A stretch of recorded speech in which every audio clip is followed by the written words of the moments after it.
পাল যুগের আগে পুরুলিয়া, বাঁকুড়া, বর্ধমানে বেশ প্রভাব ছিল জৈনদের।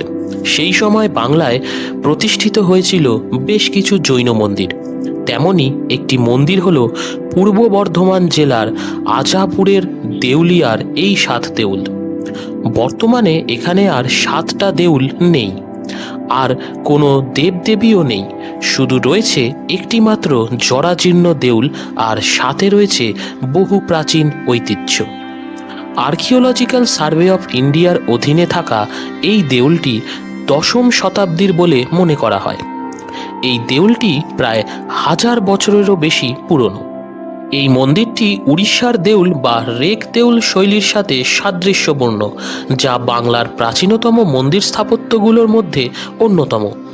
এই মন্দিরটি সম্পূর্ণ ইটের তৈরি এবং ওপর অংশে পোড়ামাটির অনেক নকশাও তৈরি করা আছে।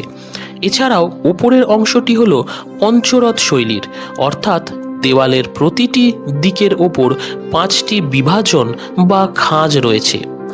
মন্দিরটির আশেপাশের জায়গায় রয়েছে সুন্দর একটি বাগান।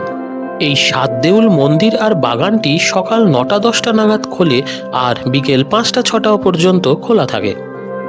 ঐতিহাসিক এই বহু প্রাচীন স্থাপত্যটা দেখতে হলে আপনাদের হাওড়া বর্ধমান মেন লাইনের স্টেশন মেমারিতে নেবে জামালপুরের বাস বা ট্রেকার ধরে নামতে হবে কেন্নার মোড়।